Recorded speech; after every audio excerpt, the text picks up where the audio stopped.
नमस्कार, प्रारंभ पर आप सभी का स्वागत है। मैं अवनीश। आज हमारे साथ हैं डॉक्टर वीरेंद्र नाथ। डॉक्टर वीरेंद्र नाथ जेएनयू यानी जवाहरलाल नेहरू विश्वविद्यालय के centre for historical research studies यहाँ से स्टडीज। जुड़े हुए हैं। डॉक्टर साहब, आपका बहुत-बहुत स्वागत है। नमस्कार। नमस्कार अवनीश जी और प्रारब्ध के सभी दर्शकों को मेरा नमस्कार। जी, दर्शकों, यूनुस का बांग्लादेश। मैं अब सिर्फ बांग्लादेश नहीं कहता, मैं जब भी कहता हूं तो यूनुस का बांग्लादेश कहता हूं, क्योंकि बांग्लादेश और यूनुस के बांग्लादेश में क्या फर्क है ये अब कम से कम हम सबको बताने की आवश्यकता नहीं। लेकिन उसी के साथ जब से यूनुस ने गद्दी हथियाई है बांग्लादेश की, वो अपने उसी पाकिस्तान जिससे वो लड़के, वो जो एक नारा याद आता है ना, अरे झूम के लेंगे आजादी, हम लड़के लेंगे आजादी। तो जो आजादी 70s में लिया बांग्लादेश ने, अब यूनुस वाले बांग्लादेश ने एक बार फिर गलबैयां शुरू कर दिया है अपने उसी शोषक हत्यारे पाकिस्तानियों से। बड़ी गंभीर बात यह है कि बांग्लादेश के जरिए अब पाकिस्तान की एक बड़ी खतरनाक साजिश धीरे धीरे अब दिखाई देने लगी है। वो मॉडल जमीन पर उतरता हुआ दिखाई दे रहा है। आप सबको उल्फा के बारे में पता होगा। उल्फा जिसने असम को अलग करने के लिए एक साजिश करी, लेकिन उसके बाद समय बदला और समय बदलने के साथ ही प्रफुल्ल कुमार मोहंती, जो कभी उल्फा के सदस्य हुआ करते थे, वो अलग हुए और अटल बिहारी वाजपेयी जी की जब पहली नेशनलिस्ट सरकार बनी तो वही वो दौर था कि प्रफुल्ल कुमार मोहंती तब के सबसे कम उम्र के असम के मुख्यमंत्री बने। लेकिन उसी के साथ ऐसा नहीं हुआ कि पूरा का पूरा उल्फा वो राष्ट्रवादी धारा में मिल गया, यानी भारत की राष्ट्रवादी धारा में आ गया। नहीं, परेश बरुआ वो लगा वामपंथियों के हाथ और वामपंथियों ने उसको उसी तरह सींचा।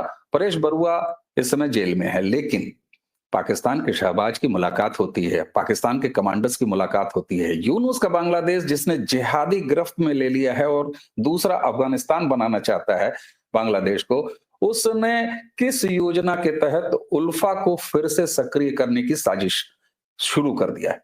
डॉक्टर साहब, आप हिस्टोरिकल स्टडीज के साथ खास तौर पर बांग्लादेश पर आपका बड़ा गहन अध्ययन आपका काम है। आप खुद बांग्लादेश कई यात्राएं कर चुके हैं और अपने रिसर्च के सिलसिले में बांग्लादेश को आप बेहतर जानते हैं। सबसे पहले तो ये बताइए, क्या ये ग्रेटर बांग्लादेश का वो कॉन्सेप्ट है जिसके तहत उसके एक कंपोनेंट उल्फा को फिर से जीवित करने का प्रयास किया जा रहा है यूनुस के बांग्लादेश द्वारा पाकिस्तान से मिलकर? सर धन्यवाद अवनीश जी।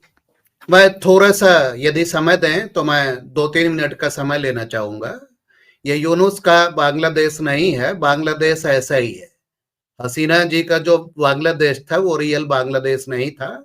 अभी जो आप देख रहे हैं वैसा ही है, वो रियल बांग्लादेश।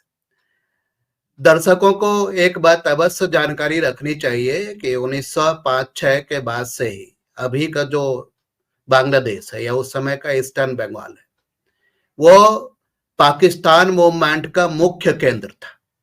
इनफैक्ट मुस्लिम लीग की स्थापना ढाका में हुई थी। ढाका का जो नवाब था वो उसका मुख्य पैट्रन था। पाकिस्तान या अलग, पाकिस्तान टर्म तो बहुत बाद में यूज हुआ। जो एक अलग मुस्लिम स्टेट जो हिंदुओं से अलग है, इंडिया से अलग होना चाहिए, इसका मुख्य आइडियोलॉजिकल इंस्पिरेशन ईस्टर्न बंगाल से ही आया।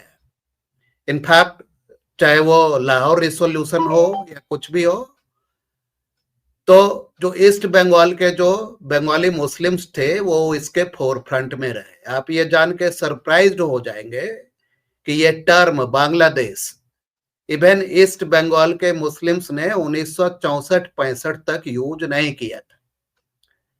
और मारकाट में, सांप्रदायिक हिंसा में वो सबसे आगे रहते थे। नोआखाली, उनको आपको याद होगा कलकत्ता किलिंग्स 1946-47 में जो हिंसा हुई थी वह वो याद होगा।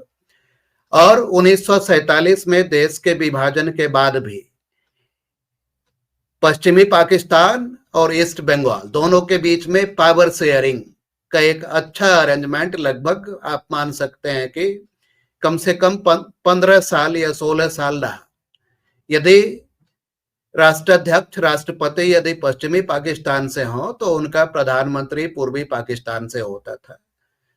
इस्कंदर मिर्जा यदि गवर्नर जनरल हैं, इस्कंदर मिर्जा ईस्ट बंगाल के थे, तो उनका एग्जीक्यूटिव हेड पाकिस्तान का पश्चिमी पाकिस्तान से रहेगा। या आप मान सकते हैं सोहरावर्दी, जिसे द बूचर ऑफ कलकत्ता कहा जाता है, कलकत्ता में उसके वो बंगाल का मुख्यमंत्री था, यूनाइटेड बंगाल का, पार्टीशन से पहले, तो वो भी पूरे पाकिस्तान का प्रधानमंत्री रहा। तो इस टाइप से दोनों में रिलेशनशिप रहा है। तो अभी आप पाकिस्तान के साथ जो गलबहियां देख रहे हैं, ये कोई अनएक्सपेक्टेड चीज नहीं है। दूसरी बात, 1905 में जब बंगाल का पहली बार विभाजन हुआ था, तो असम और ईस्ट बंगाल, जो अभी का बांग्लादेश है, इन दोनों को मिला के अंग्रेजों ने एक अलग प्रोविंस बनाया। और उस समय का असम या 1947 के बाद का भी असम, उसमें आपका पूरा अरुणाचल शामिल था, उसमें पूरा नागालैंड, पूरा मिजोरम, केवल त्रिपुरा और मणिपुर अलग थे, मेघालय भी उसी का पार्ट था। तो आप मान सकते हैं कि लगभग पूरा का पूरा नॉर्थ ईस्ट इंडिया। और चूंकि ईस्ट बंगाल में पॉपुलेशन कंसंट्रेशन ज्यादा था, तो मुस्लिम मेजॉरिटी का ये पूरा area, East Bengal Pakistan, East Bengal Assam पूरा मिला के, तो 1940 ऑनवर्ड ही ये जो मुस्लिम सेपरेटिस्ट थे ईस्ट बंगाल के या भारतीय सब कॉन्टिनेंट में और कहीं के, उनका ये अखंड विश्वास था कि पूरा का पूरा असम प्रोविंस ये सेपरेट मुस्लिम होमलैंड, सेपरेट मुस्लिम नेशन का पार्ट होना चाहिए।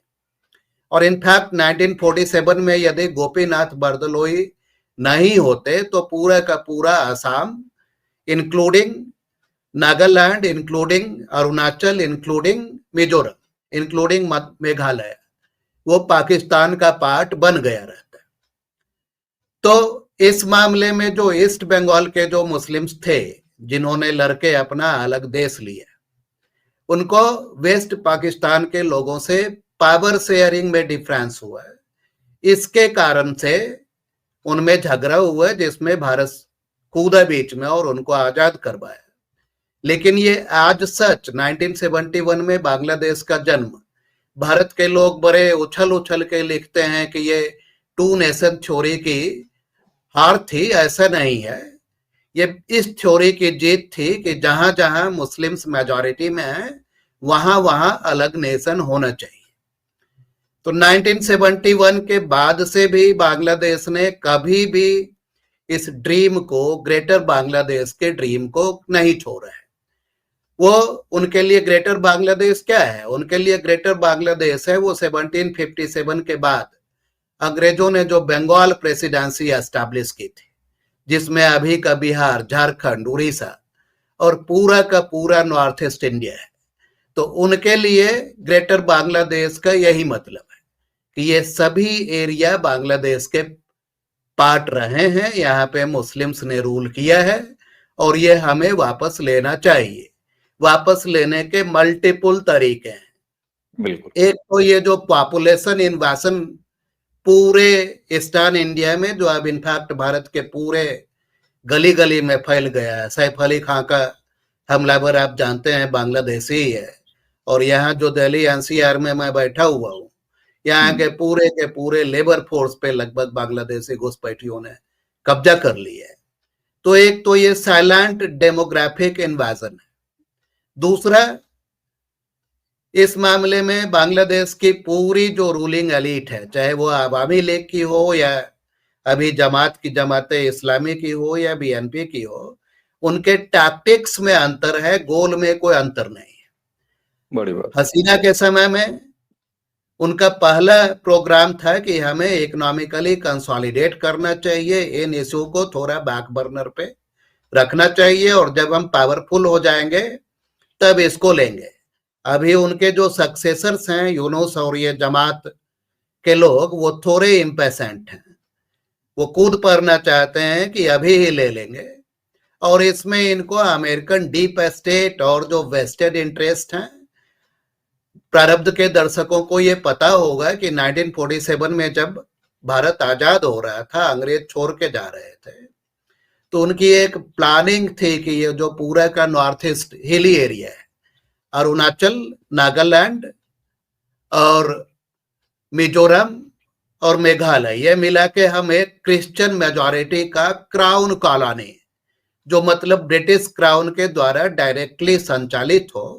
तो हिंदुओं को भारत मिल रहा है, मुस्लिम्स को पाकिस्तान मिल रहा है, ईसाइयों को ये क्राउन कॉलोनी मिलेगा। ये अंग्रेजों की वास्तविक योजना थी जो फलीभूत नहीं हो सकी। लेकिन आप जान रहे हैं कि नॉर्थ ईस्ट में ही सबसे लॉन्गेस्ट रनिंग इंसर्जेंसी अभी भी चल रही है। 1947 के पहले ये स्टार्ट हो गई थी। तो ये बांग्लादेश अभी आप मान सकते हैं चिटगांग से लेके अरुणाचल होते हुए तिब्बत तक एक नया कॉरिडोर खोल के ये इस जियो स्ट्रेटेजिकली इंपॉर्टेंट रीजन में सबसे बड़ा प्लेयर बनना चाहता है। और उसकी योजना में पूरे बिहार, वेस्ट बंगाल, झारखंड, उड़ीसा और पूरा का पूरा नॉर्थ ईस्ट इंडिया, इसको तोड़ के बांग्लादेश में मिलाने का प्लान उनके ये लॉन्ग टर्म गोल का हिस्सा है। टैक्टिक्स में थोड़ा उतार चढ़ाव हो सकता है, लेकिन गोल में उनको पूरी क्लैरिटी है और इसको बांग्लादेश के सोसाइटी के सभी सेक्शंस का समर्थन हासिल है। बड़ी बात, बड़ी बात। और सर जिस तरीके से आपने ये एक लंबी जो कहते हैं ना कि बिल्कुल कैनवस साफ कर दिया कि उनकी टैक्टिक्स बदल सकती है, तरीके बदल सकते हैं, हरकतें बदल सकती हैं, लेकिन अल्टीमेट गोल वो उनका निश्चित है। और उससे भी बड़ी बात यह है कि आपने ये कहा कि इसमें सारी पूरी सोसाइटी, चाहे वो नीचे से लेके ऊपर का तबका, उनका सबका समर्थन है। अब यहाँ पर आपने जो नॉर्थ ईस्ट वाली बात कही, अब जो उल्फा के साथ इनकी रिसेंट गतिविधियां हैं, आपने एक बात कही कि साहब देखिए ऐसा है, यूनुस का बांग्लादेशी ऐसा नहीं हुआ है, दरअसल उससे पहले भी बांग्लादेश ऐसा ही था। बिल्कुल सही बात है। Blitz Pakistan Bangladesh weekly movement का के ये हार्टलैंड था, आइडियोलॉजिकल बिल्कुल साहब, इंटेलेक्चुअल न्यूक्लियस प्रोवाइड किया इन्होंने। बिल्कुल यदि साहब, बिल्कुल पाकिस्तानी इनके साथ पावर शेयरिंग करते रहते तो ये अभी पाकिस्तानियों से ज्यादा बड़े कट्टरपंथी होते। कट्टरपंथी होते। और बिल्कुल इनको ठीक ये बात है साहब, इनेट विश्वास है कि पूरे भारत पर रूल करना इनका जन्मसिद्ध अधिकार है। बिल्कुल ठीक बात इतना है, बिल्कुल ठीक बात है। कमिटमेंट मैं अब पाकिस्तानियों में नहीं है। जी, मैं अब आपको एक रिसेंट जो करंट हैपनिंग हो रही है उसके साथ आपने हिस्टोरिकल संदर्भ बताया, मैं एक करंट हैपनिंग से फिर आपको वही पॉइंट सामने रख रहा हूं। मैं चाहूंगा उस पर जरा आप स्पेशली फोकस करें। अब देखिए अभी हुआ क्या है, उल्फा एक प्योर इस्लामिक ऑर्गेनाइजेशन के रूप में नहीं जानी जाती। तो ये आपने जो कहा था ना कि इनकी टैक्टिक्स बदल सकती है, अब ये किस तरीके से उल्फा को खड़ा कर रहे हैं। अब आप देखिए, आपने एक चीज कही कि शेख हसीना वाला बांग्लादेश भी वैसा था। ब्लिट्स बांग्लादेश वीकली के शोएब चौधरी के साथ जब भी हम बात करते हैं तो वो भी सेम बात कहते हैं कि साहब देखिए ऐसा है, शेख हसीना कोई बहुत अच्छी नहीं थी। लेकिन उसी के साथ ये भी तो फैक्ट है कि जिस परेश बरुआ को मौत की सजा शेख हसीना की सरकार में सुनाई गई थी और 14 साल की सजा वो काट चुका है, लेकिन अब उसको रिहा कर दिया गया है, उसकी सजा माफ कर दी गई है। तो ये एक रिजिम चेंज के बाद कैसे होता है, यहां मैं ये नहीं कह रहा हूं कि शेख हसीना बहुत अच्छी हैं, लेकिन भारत सरकार, मोदी सरकार के साथ शेख हसीना के जो रिश्ते रहे उसका प्रभाव यहां पर साफ दिखाई देता है कि वहां वो जेल में था, लेकिन जब यूनुस आता है, रिजिम चेंज होता है, तो वही परेश बरुआ वो जेल से बाहर आ जाता है। यहां पर इस्लामिक जिहादियों का एक नया चेहरा, एक नई टैक्टिक्स देखने को अब फिर यहां दिखाई दे रही है कि भारत विरोधी उल्फा, मैंने फिर दोहरा रहा हूं कि कोई इस्लामिक संगठन नहीं है, उसके ऊपर इस्लामिक हरे रंग की मोहर नहीं लगी हुई है। ये एक डेडली कॉम्बिनेशन फिर से खड़ा कर रहा है। तो ऐसे में यूनुस के बांग्लादेश या हसीना के बांग्लादेश, रिजिम चेंज का फर्क तो पड़ता है सर। शॉर्ट टर्म में फर्क पड़ता है, लॉन्ग टर्म में कोई अंतर नहीं था। हसीना के बांग्लादेश में भी घुसपैठ आबाद रूप से चल रहे थे और इनफैक्ट आप हसीना को देखेंगे तो वो बांग्लादेश की जो हिंदू पॉपुलेशन है उसको एज ए हॉस्टेज यूज कर रही थी। भारत सरकार अवैध घुसपैठियों पे कोई भी कदम उठाए, असम सरकार कोई भी डिटेंशन सेंटर बनाए, फटाक से उसका स्टेटमेंट आ जाता था कि इसका बांग्लादेश के अल्पसंख्यकों पे प्रभाव पड़ेगा। तो उनके लिए आज सच कोई प्रो इंडिया नीति नहीं थी।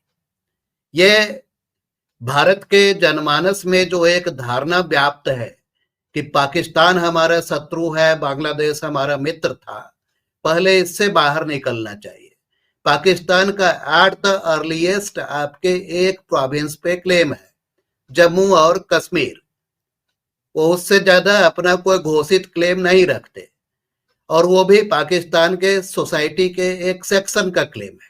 वहां भी बहुत सारे इंटरनल डिफरेंसेज हैं, इंट्रोस्पेक्शन हो रहा है। लेकिन बांग्लादेश में आप मान सकते हैं कि ये नेशनल यूनानिमिटी है कि हमें बंगाल नवाबियत री एस्टैब्लिश करना है।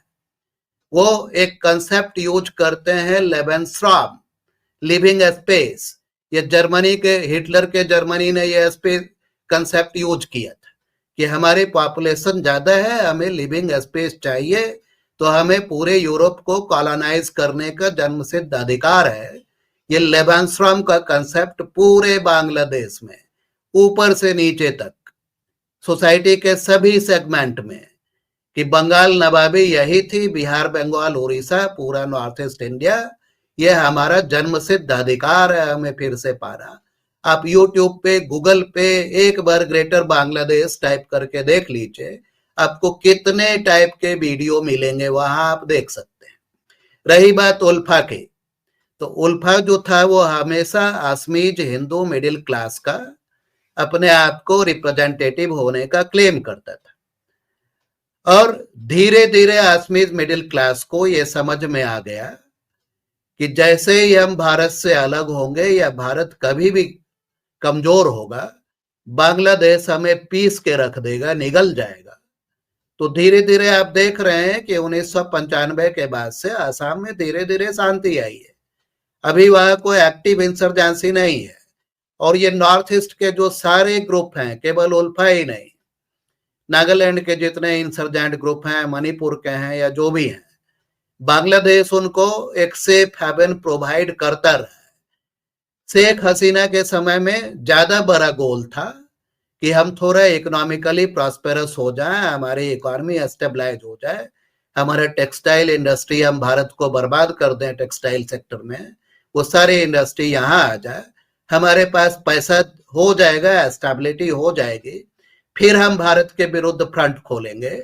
ये हसीना के समय की स्ट्रैटेजी थी। अभी ये इमैच्योरिटी में ये जमात वालों ने या यूनुस ने या उनके छात्र शिविर के जितने नेता हैं, उन्होंने प्रीमैच्योरली अपना कार्ड खेल दिया है। तो जिस एसेट को हसीना और उन सबों ने बचा के रखा था, वो अभी इनको प्रीमैच्योरली उस पत्ते से खेलना पड़ रहा है। लेकिन असम के दो चार कुछ खास इलाकों को छोड़ के इसका ज्यादा फर्क नहीं पड़ेगा। असमीज मिडिल क्लास अभी अपने अस्तित्व की लड़ाई लड़ रही है बांग्लादेश के बाढ़ के विरुद्ध।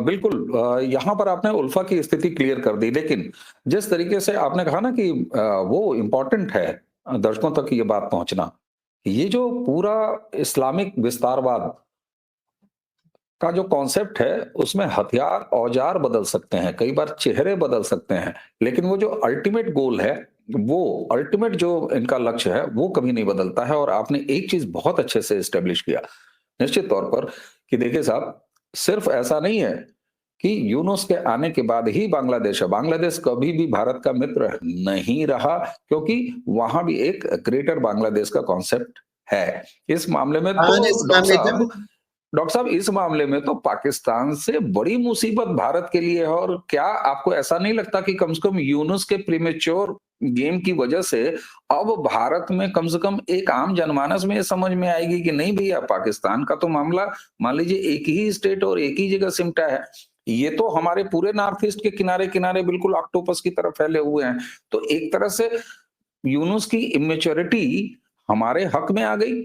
भले अभी हम वहां पर प्रताड़ना देख रहे हैं, ऐसा नहीं है कि ये प्रताड़ना हिंदुओं की नहीं है, वहां तो पहले से भी प्रताड़ना चलती चली आ रही है। जी देखिए, बांग्लादेश के जो हिंदू हैं वो बांग्लादेश के लीडरशिप की नजर में एक हॉस्टेज पॉपुलेशन थे। उनका ये भारत को रेस्ट्रेन करने में यूज करते थे कि नहीं साहब, आप घुसपैठियों को मत बाहर भगाइए, यहाँ ये रिपरकशन होगा, वो होगा, वो होगा। तो ये 1971 ऑनवर्ड्स ये नीति चलती रही। दूसरी बात यह है कि बांग्लादेश और पाकिस्तान में एक फंडामेंटल डिफरेंस है। पाकिस्तान कोई होमोजेनस नेशन नहीं है, वो एक आर्टिफिशियल नेशन स्टेट है। वो कभी भी उसके अपने इंटरनल स्ट्राइफ इतने ज्यादा हैं कि भारत के विरुद्ध बिल्कुल यूनिफाइड होके लड़ने का उनके पास ज्यादा स्कोप नहीं है, कम से कम अभी की ये जो सिचुएशन है। लेकिन आप ईस्टर्न बंगाल या ईस्टर्न पाकिस्तान या बांग्लादेश की जर्नी देखें, आप एक लॉन्ग टर्म में देखें कि उनको जो इंटरनल कन्फ्लिक्ट के जो भी एवेन्यू हो सकते थे, धीरे धीरे उन्होंने उसको खत्म किया। जैसे वहां के हिंदू एक जमाने में 30% थे और अभी वो 8% भी नहीं। ठीक हुआ। जो हैं वो बिल्कुल सरेंडर कर चुके हैं। सर्वाइवल उनके लिए बहुत बड़ा मुद्दा है। या चिटगांग हिल ट्रैक्ट वाला जो एरिया है, जो उनके लिए जो बुद्धिस्ट एरिया था, वो इनफैक्ट वो बुद्धिस्ट मेजॉरिटी था। वहां का राजा बार बार नेहरू जी और बाकी लोगों से गुहार लगा रहा था कि हमें भारत में मिलाइए। यहाँ के लीडरशिप ने सुनी नहीं उनकी। उस एरिया के बुद्धिस्ट पॉपुलेशन को इन्होंने धीरे धीरे ओवरवेल्म किया। बिल्कुल। तो बांग्लादेश एक होमोजेनस नेशन स्टेट है, ये मान लीजिए। एक same language, same national aim कि हमें ग्रेटर बांग्लादेश, बंगाल नवाबियत फिर से एस्टैब्लिश करना है। हिस्ट्री पे उनका क्लेम है। ठीक बात। हाँ, वो पाकिस्तान और बांग्लादेश के इंटेलेक्चुअल्स में क्या डिफरेंस है, मैं आपको जस्ट एक रिसेंट एग्जांपल दूंगा। 1940s में आरसी मजूमदार जब ढाका यूनिवर्सिटी में प्रोफेसर थे, तो वहां से उन्होंने हिस्ट्री ऑफ बंगाल दो तीन वॉल्यूम में लिखा। अभी 2015-16 के आसपास ढाका यूनिवर्सिटी और भारत के कुछ हिंदू बंगाली टीचर्स, उन्होंने मिलकर हिस्ट्री ऑफ बांग्लादेश किताब संपादित की। अब उसमें आप ये देख के दंग रह जाएंगे कि एक सेक्शन है आर्कियोलॉजिकल साइट्स ऑफ बांग्लादेश।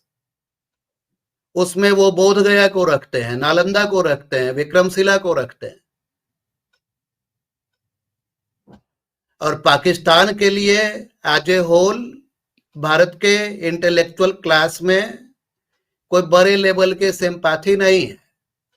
लेकिन बांग्लादेश के साथ हम ऐसा क्लेम नहीं कर सकते। नहीं, बिल्कुल। बहुत बड़ी बात, बहुत बड़ी बात है सर। और तो यहाँ पे ये अच्छी बात है कि ये अभी व्हाट्सएप के जमाने में बांग्लादेश में जो सिचुएशंस हो रही हैं, उसके पिक्चर्स बाहर आ रहे हैं। हिंदुओं पे क्या हो रहा है ये लोगों को पता चल रहा है ट्विटर और व्हाट्सएप और फेसबुक से। लेकिन बांग्लादेश हमेशा से ऐसा ही था। हिंदुओं को ऐसे ही जलाया पकाया जा रहा था। कभी आंच धीमी हो जाती है, कभी बढ़ जाती है, लेकिन पकाना बंद नहीं होता। पकाना बंद नहीं होता, बिल्कुल सही बात है। और मुझे लगता है कि कम से कम, हालांकि ये अजीब है कि मेरा कहना, लेकिन कम से कम जैसा कि आपसे पिछले 23-24 मिनट की चर्चा में ये मुझे समझ में आ रहा है कि यूनुस की प्रीमेच्योर हरकत की वजह से ही सही, लेकिन यूनुस को इतिहास में ये क्रेडिट जाएगा कि हमने, यानी हम भारतीयों के पास एक अवसर आया है, एक वजह आई है कि हम बांग्लादेश के असली चरित्र को समझे। और सर, आपने जो ये हमारे बंगाल में मौजूद लोगों की जो सिंपैथी रखते हैं केवल इसलिए कि बांग्ला कल्चर, केवल इसलिए कि भाषा, खान पान, कल्चर, इसकी वजह से एक जो ये ग्रेटर बांग्लादेश का कॉन्सेप्ट है, ये तो पाकिस्तान के समस्या से बहुत ज्यादा खतरनाक समस्या है। रही बात ये कि दर्शकों, आज हमने डॉक्टर साहब से जो बात की, ये हमारी एक और बात की चर्चा। जी 1947 में जो बंगाल का जो बूचर था सोहरावर्दी, उसने और वेस्ट बंगाल के कुछ हिंदू इंटेलेक्चुअल्स ने मिलके यूनाइटेड बंगाल का प्रस्ताव रखा। यूनाइटेड सॉवरेन बंगाल, बिल्कुल, जो भारत पाकिस्तान दोनों से अलग होगा। और उस सॉवरेन बंगाल में उन्होंने बिहार का पूरा पूर्णिया कोसी का एरिया रखा, पूरा वेस्ट बंगाल रखा। और आसाम तो वो मानते ही थे कि ये पका फल है, देर सवेर हमारे गोद में तो ये टपकेगा, ये जाएगा कहाँ। बिल्कुल ठीक बात सर। आपने जितने डॉक्टर साहब ये एलिमेंट्स बताए हैं, इन सारी चीजों पर दर्शकों डॉक्टर साहब से एक एक अलग अलग चर्चा बनती है। आज हमने डॉक्टर साहब से बात करने के बाद ये आपके सामने रखा कि किस तरीके से बांग्लादेश सिर्फ यूनुस के आने के बाद नहीं, बांग्लादेश सही मायने में भारत के लिए बहुत ही खतरनाक समस्या है। लेकिन अब भला ये कि हमने इस बारे में सोचना शुरू कर दिया, हमें अब हमें यूनुस को सोचना शुरू धन्यवाद करना देना पड़ेगा। चाहिए, असली चेहरा दिखा दिया उन्होंने। असली चेहरा, बिल्कुल असली। एक और जो यूनुस को इस मामले रोमांटिसिज्म में था या भावुकता बिल्कुल, थी, बिल्कुल यूनुस को इस वो मामले में धन्यवाद दूंगा मैं। और यहाँ पर एक बिल्कुल चीज आती है जिसको हम अगली चर्चा डॉक्टर साहब से करेंगे कि क्या बांग्लादेशी हिंदू जो कि 20% से 25% से आज 8% भी नहीं है, उनके लिए सीएए इसको लेके भारत सरकार कितनी गंभीर है। सीएए लागू तो हो चुका है, लेकिन क्या जब बार बार हॉस्टेज की तरह ट्रीट करते हैं तो क्या बांग्लादेश को हिंदुओं से खाली करा लेना ही उचित नहीं है? इस पर अगली चर्चा हम करेंगे दर्शकों, इसके लिए आपको प्रतीक्षा करनी पड़ेगी। डॉक्टर साहब, आपने हमें समय दिया, आपका बहुत बहुत धन्यवाद। और प्रारंभ के धन्यवाद इस मंच अमीर से जी। मेरा आपको आमंत्रण है कि इस तरह की चर्चाएं हम लगातार आपके साथ करते रहेंगे। तो दर्शकों, डॉक्टर बीरेंद्र नाथ जी के साथ अगली चर्चा की कीजिए प्रतीक्षा और जरा सोचिए कि हमें अपने कितने दुश्मनों को पहचानना है, घर के अंदर वाले भी और घर के बाहर वाले भी। याद कीजिए जब हमारे जनरल साहब कहा करते थे कि भारत 2.5 मोर्चों की लड़ाई लड़ रहा है। डॉक्टर साहब, एक बार साढ़े फिर तीन आपको धन्यवाद मोर्चों दर्शकों। इसी के साथ जी, साढ़े इसी तीन के मोर्चों साथ की लड़ाई लड़ रहा है। मैं थोड़ा बिल्कुल विस्तार बिल्कुल बिल्कुल बिल्कुल। तो दर्शकों, आज की ये चर्चा आपको कैसी लगी जरूर बताइएगा, और डॉक्टर साहब के साथ आगे किन विषयों पर और ज्यादा वीडियो हम बनाएं, चर्चाएं हम करें, ये भी बताइएगा। डॉक्टर साहब, एक बार फिर आपको बहुत बहुत धन्यवाद। और दोस्तों, इसी धन्यवाद के अमीर। साथ हमें और डॉक्टर साहब दोनों को आज्ञा दीजिए। नमस्कार।